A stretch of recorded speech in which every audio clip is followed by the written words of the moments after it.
No te quiere. How's everybody doing? Well, it's 6:04 in the morning, and we are going to do the Aries female. Well, actually, the moon in Aries as it pertains to the woman, right? Now, ladies, this is your turn. Okay, we're gonna jump right in, and we're gonna talk about the Aries moon as it pertains to the human female. The moon in Aries, the Aries woman is fiery, fiery, passionate. I love talking about the Aries woman or the Aries moon woman. Fiery, feisty, feisty, fiery. Oh yes, am I doing this right? No te quiere. So this fiery, tempestuous, and sexy nature of the Aries moon in a woman is heavenly. It is a consider a rose, a red rose, a red rose surrounded with thorns. Actually, I mean, I just showed you my bouquet of roses and flowers, right? These I took the thorns out. Now, there's a book that you should read by Sidney Sheldon called "If There Be Thorns" by Sidney Sheldon. He wrote Bloodlines and he wrote a couple of great books. Sidney Sheldon in the 80s. I read those all his books. That book, Bloodline and If There Be Thorns, describes the moon in Aries woman. Fantastic. Fiery. Complex. Oh.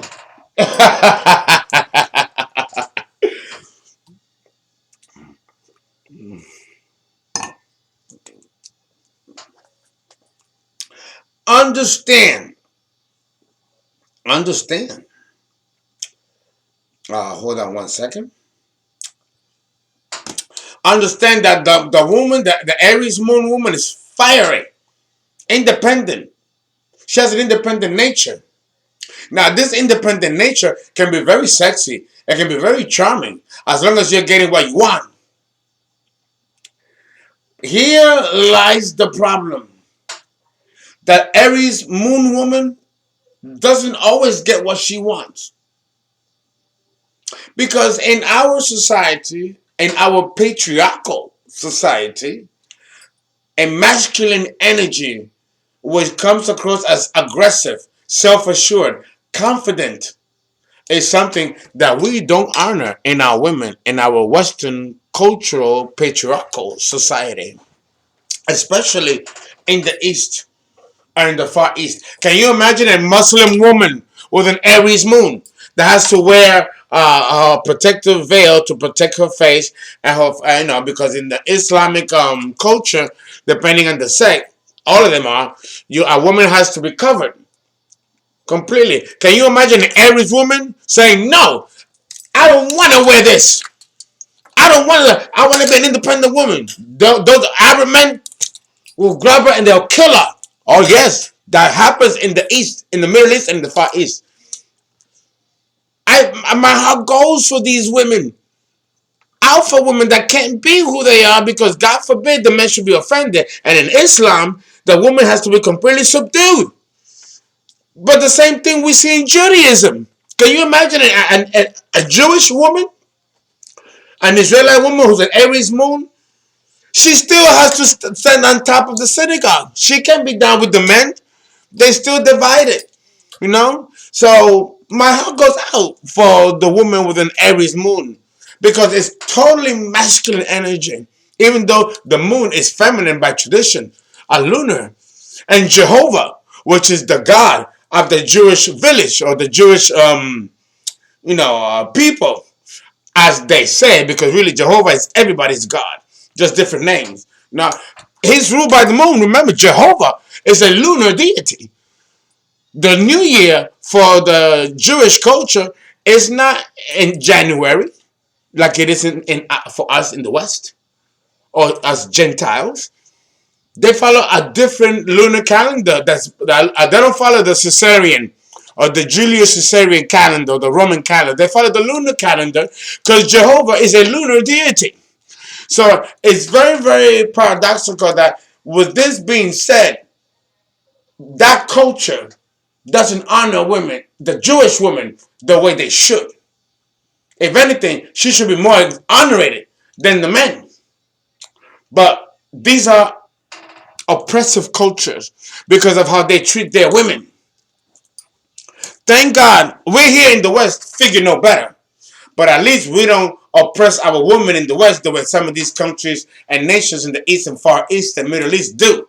You know, thank God that the Piscean age of pain and suffering is almost over, and the Aquarian age is already here that will bring water, fresh ideas, fresh ways of relating to one another that doesn't create division and separatism based on man and female. Because a man can be just as much a bitch as a woman can be so much a nigga. Pardon my French. We have feminine and masculine. You have seen the feminine energy in me, and I'm very man. But I own my feminine energy. And I think that's why I come across a certain way to the opposite sex. Because I own and embrace all of me, including the feminine. Men are yet to evolve to this point. And the men in the East and Far East, the Middle East, they kill homosexuals and bisexuals, so understand that they have a terrible aberration towards the feminine in any expression, whether it comes through in a man in the form of homosexuality or bisexuality or a feminine nature or through the human female. Just by her being a female, it's already a division of second-class citizenry. And even though we don't profess this here in the West, we have that same attitude towards our women here in the West. We just keep it hidden because we're so politically correct. Remember, there has to be plenty of political posturing because we love to keep things under the rug and not really say what we mean and mean what we say. But then that goes in keeping with the Aries moon, and especially when we're dealing with the Aries moon woman. Okay? This is the issue, that a woman can be charming and lovely and beautiful with an Aries moon. I have all the traits of a man moon in Aries. But the question is she going to get what she wants? Is she going to get what she wants? Her being aggressive and asserting herself, as rightfully she should do. Right? All of us have that right.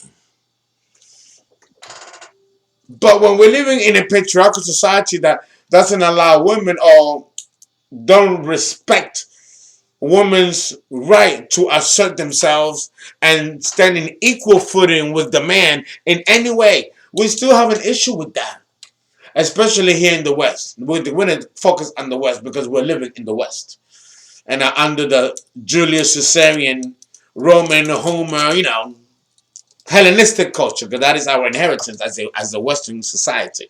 We model our society based on the Hellenistic culture that occurred in the classical world, the classical period. All that is going to come to a crashing end as the millennials and those that will precede them will carry on a new life wave vibration that will tear down the vibrational energy of the Piscean age, which is more oppressive and miserable than the Aquarian age. Now, don't get me wrong. Now, the Aquarian age is going to bring plenty of upheaval, plenty of turmoil. It has to. With the changing of a new world order to another, there has to be a destructive element to break that apart. Here, Scorpio is necessary. The sign of the zodiac that deals with destruction. So like that, Aquarius, Uranus, can bring the new. This is how the signs work in beauty and in glory.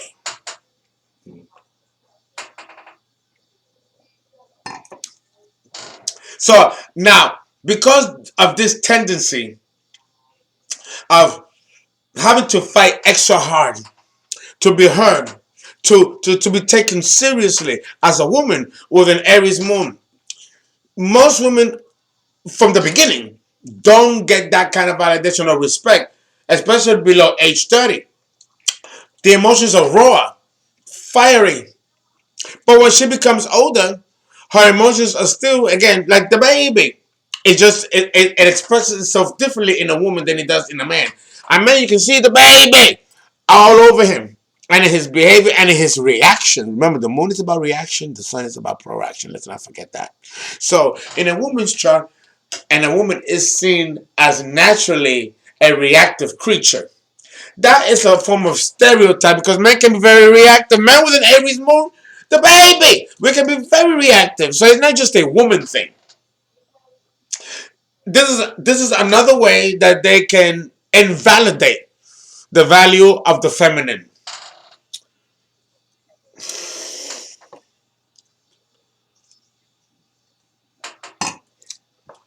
If the woman is self-employed, she has an Aries moon. I have a friend of mine, a personal friend of mine. She was born with an Aries moon, 1967. She's 51. She's my age. I won't mention her name because I don't have her permission. She makes $40,000 a month. She's an event planner. Very wealthy woman. Beautiful too. Puerto Rican. I've known her. She's like a sister of mine. I've known her my whole life. The woman, you got to see her. She looks like one of those Mexican Spanish soap opera actresses. Beautiful. A Libra. A Libra. I know a lot of Libra women. That's why I know so much about the sign. Now, and let me tell you, and she fits all the characteristics that I mentioned before about Libra. You know, the good and the bad. Like we all do. But when it comes to her interpersonal, now she has an Aries moon. And she has a Libra sun. So already we have a sun-moon opposition. This woman has been raped, beaten, left almost for dead. Where I will have to chase niggas and hire other thugs with bats and fuck the shit out of some of these people that she has been dealing with. Is that kind of, is that, oh my goodness. Oh my goodness. I mean, I can't even talk about it because I'll start breaking up into tears. The horrible thing that this woman has gone through with the men in her life. Bosses that are men. Her boyfriends, of course. She's not gender fluid, so she don't like women. She's very much into men. So I'm like, and you cry when this woman is so beautiful. It looks like she fell out of heaven or from a very lavish soap opera. Just beautiful. She's like 10 times Halle Berry. Okay, so you have an idea. Or Christy Brinkley combined. You know? Wonderful. Or Ariana Grande. Ariana Grande. And Rihanna. Another combination. Attractive. Rihanna has an Aries moon.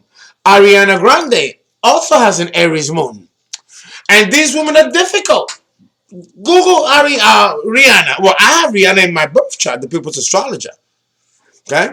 I don't have Ariana Grande, but I know her publicist. I know about her. And let me tell you, look what she did to her boyfriend who committed suicide. She left him and committed suicide. She acted like nothing, keeps it going. That's what they say. But I believe it.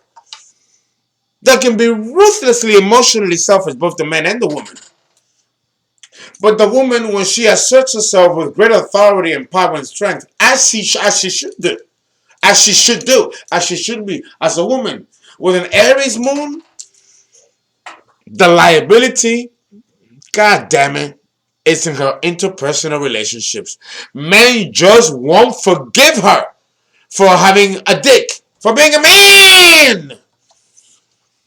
We don't seem to want to respect that in a woman, the masculine side of her.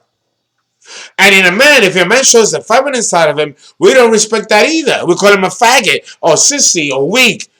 Our culture does not respect feminine energies in both men or in women as it expresses outwardly in society. Because remember, we are still coming from that puritanical blood. The English that fled England to come to the United States, to later find the United States, came from oppression, freedom of religion, freedom of sex, freedom of oppression. So that puritanical blood still runs in our veins. So we don't respect the value of the feminine in both the man and the woman. And that's part of the problem. Now, with an Aries moon for a woman, it's a tough incarnation. It's tough. I just spoke to a woman from New Jersey, whose name I cannot mention also, who also has an Aries moon. and her husband is a Scorpio. Oh my God! It's Tina and Ike Turner. It's Tina and Ike Turner, for the exception of the physical violence, but he's violent to her in other ways. As you all know about Scorpio and how wonderful they can be when they abuse people, especially those that they love and those that they're closest to. Look at my Scorpio videos, okay? So understand that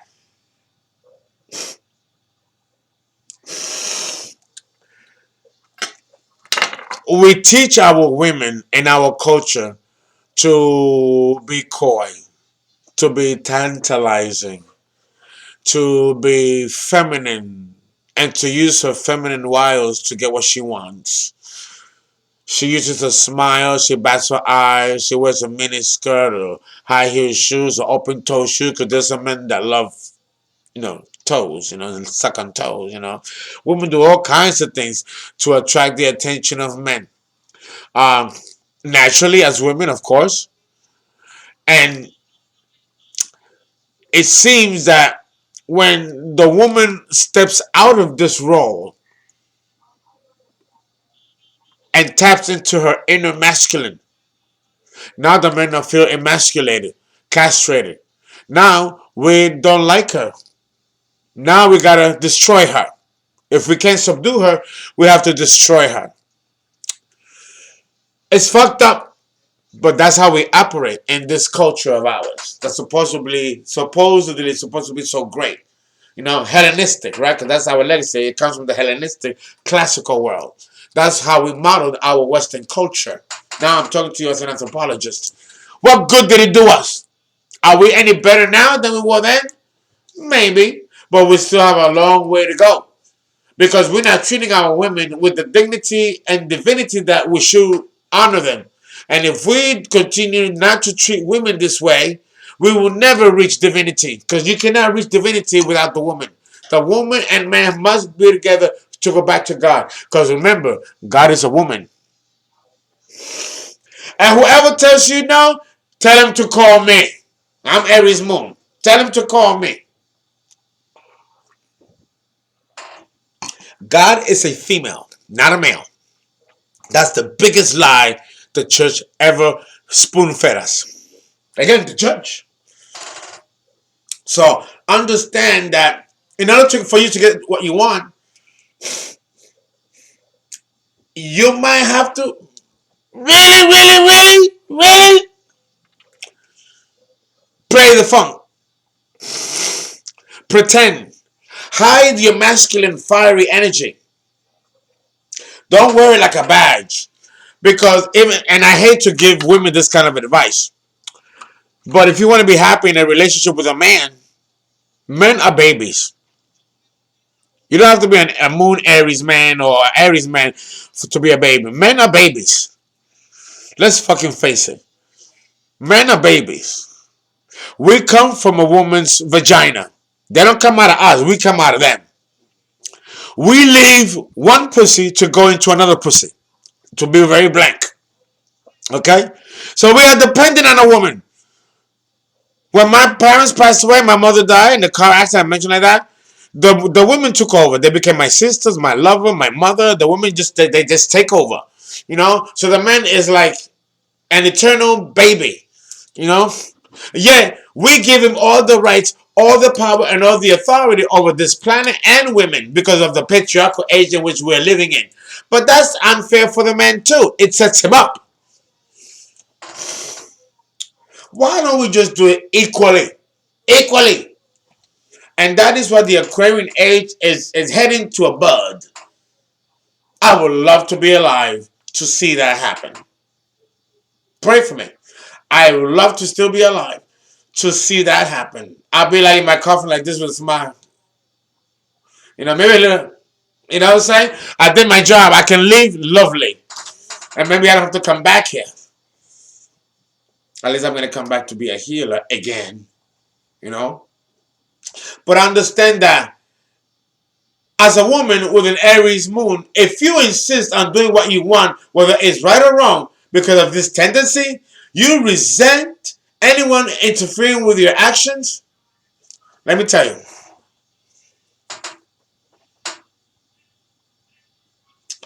You just like the Aries moon man. The Aries moon woman wants no intervention unless she asks for it. Otherwise, don't solicit your opinion if it wasn't asked. That's true of the Aries moon man and the Aries moon woman. Okay? Okay? Because of this tendency, let me just put it this way. Patience, both for the Aries man and the Aries woman, is just it's awful. It's awful. You can be impatient and have an emotional, volatile nature. You can behave impulsively without carefully considering the consequences of how you act. Okay, and your temperament, you can flare up with rage and temper. I do that, which be and that can happen right away, and then burn itself out very quickly, and then burn itself out, and then it's soon forgotten. It's soon forgotten, like if nothing happened. Despite your beauty and your warmth and your lovable nature, you have a tendency to want to dominate others emotionally. This is the problem, and this is true also of the Aries moon man. We like to dominate emotionally, women and men, in order for us to get our way.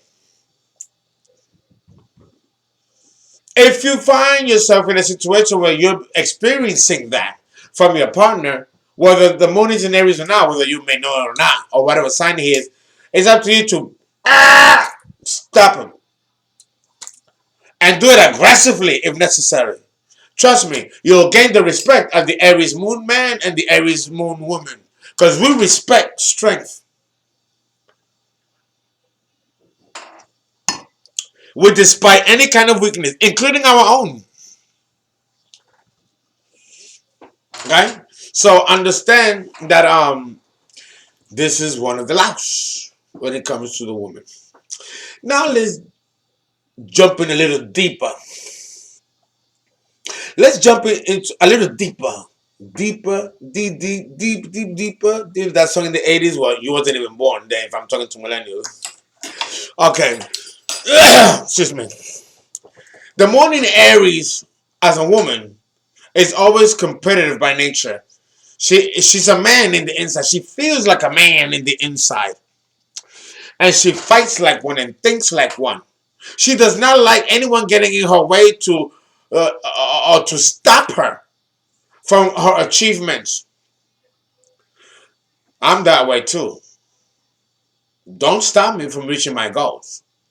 Not gonna happen with an Aries moon. The same thing with a woman. When you have an Aries moon as a woman, you are not gonna let no motherfucker or bitch get in the way of your happiness and of your achievements. No way, no how. She works hard in school and often finds herself in the leadership position, always in the leadership position, whether she wants it or not. She's always called to be a leader. When I was in college, I was nominated 57 times and 57 departments to be president, head of president, run this. Oh, Fernando, be the president of this. Be the president. The Aries moon. We are industrious. We can bring a lot of money to you.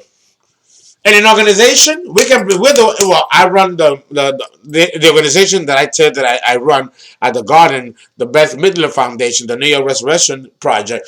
I'm the chief fundraiser for the Garden, and yes, here's a check. Oh, here's a check. Oh, here's another check. And they look at me like, how the fuck do you do it? Aries, I know where to go. We are the most resourceful people in the zodiac. Wherever Aries falls in the horoscope is where your resources are. If you have Aries in the first house, your biggest resource is you. If you have it in the second house, you know how to make money and keep it coming. If it's in the third house, you will tell people a new asshole if they come up with you intellectually and you prove them right or wrong. If Aries is in Cancer, that's kind of bad.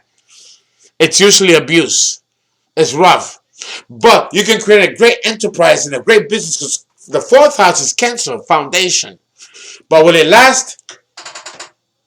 Aries in the fifth house will give you very tempestuous, creative, and fantastic children.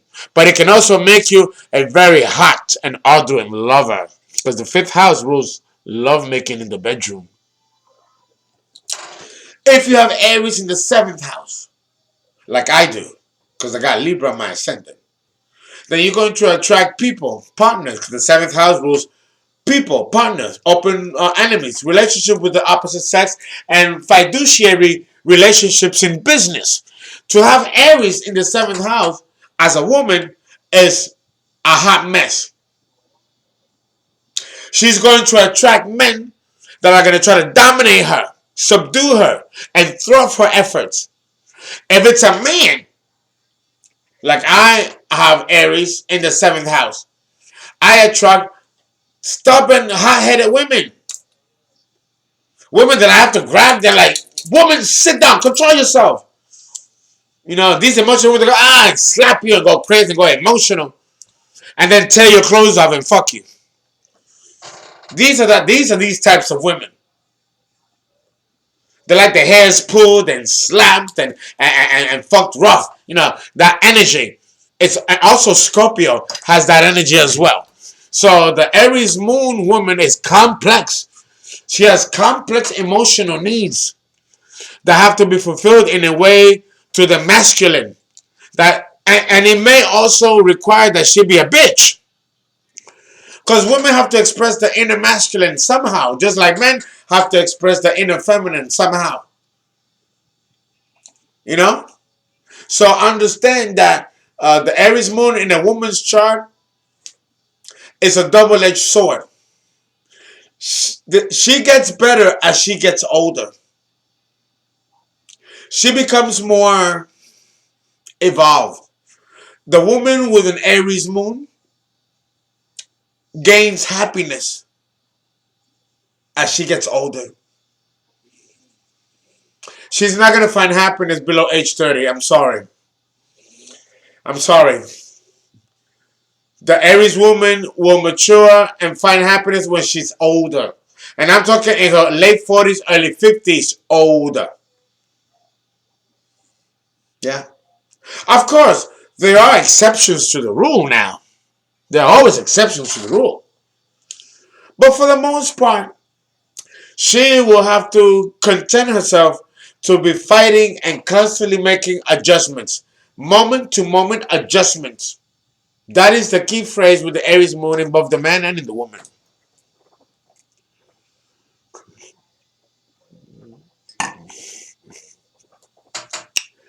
Okay. Okay. Let me see what other point I can talk about. Let me make some notes here. Okay. Okay. We're going to talk about this point. Now, okay, now, let me tell you.